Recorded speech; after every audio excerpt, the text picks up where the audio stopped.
गांव के एक छोटे घर में दो बहू साथ में एक नौकरानी रहा करती थी। दोनों औरतों में तनिक भर भी पड़ता नहीं था। वह एक दूसरे को देखकर हमेशा जलती थी कि कहीं वो ना आगे निकल जाए, कहीं मैं ना पीछे रह जाऊं। एक दिन रेशमा के पति शहर से वापस लौटकर घर आ रहे थे।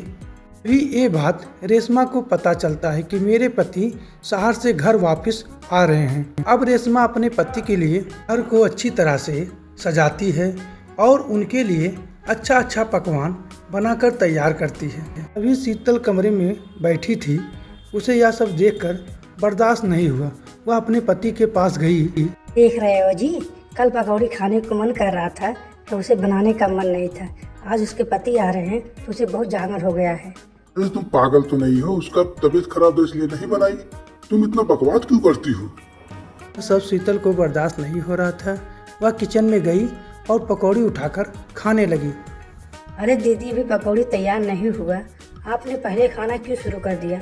मैं तैयार हो जाता तो फिर ला कर देता, तभी सब लोग खाते।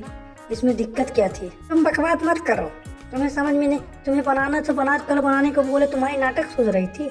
आज तुम्हारे अंदर जांगर हो गया है पकौड़ी बनाने के लिए। बात कर रही हो तुम, बस बहुत हुआ। शीतल ने जबरदस्ती पकौड़ी बनाया और बनाकर अपने पति को लाकर दे दिया। उधर रेशमा के पास जो पकौड़ी था उन्होंने अपने पति को लाकर दिया। शीतल अंदर पकौड़ी छान रही थी और ढेर सारा पकौड़ी लेकर वहाँ से भागते हुए वह अपने पति के पास ले गई और उनसे कहने लगी, कुछ समझिए क्या हमको? अब से मैं घर पे आया हूँ, तुम दोनों की बात सुनते सुनते मेरा दिमाग खराब हो गया है। तुम लोग को चल क्या रहा है मुझे कुछ समझ में नहीं आ रहा। भैया को आने दो, मैं अभी उनसे पूछता हूँ। घर में कुछ नहीं चल रहा है, सब मनमानी चल रही है। ये ना मेरी बात सुनती है ना किसी की बात सुनती है। दीदी तुम बात तो सही कर रही हो, गलत कर रही हो। मैंने कोई ऐसी गलती काम नहीं की थी, सारा जिम्मेदारी तुम्हारी है।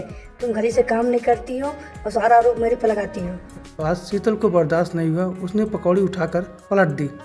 तो अब तुम खाओ, अगर तुम लोग खाओगे तो मैं रहूंगा या तो घर में और कोई रहेगा। घर के बगल में रहने वाली पड़ोसी आती है और पूछती है, तुम लोग आपस में क्यों लड़ रहे हो? क्या बात है? दीदी बात कुछ नहीं है, ये हमारे पति जी बाहर से आ रहे थे, मैंने पकौड़ी बनाया, इन्होंने पकौड़ी देखकर जलन आ गई।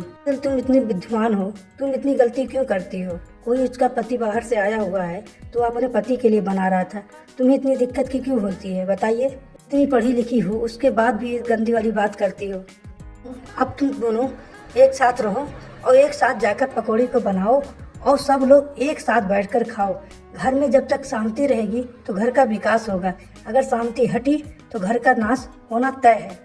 मैं बड़ी बुजुर्ग हूँ इसीलिए तुम लोग को समझा रही हूँ। अभी तुम लोग छोटे हो और नादान हो। मेरी बात को अगर बुरा लगा हो तो माफ़ करना, अगर समझदारी लगी हो तो अच्छा करना।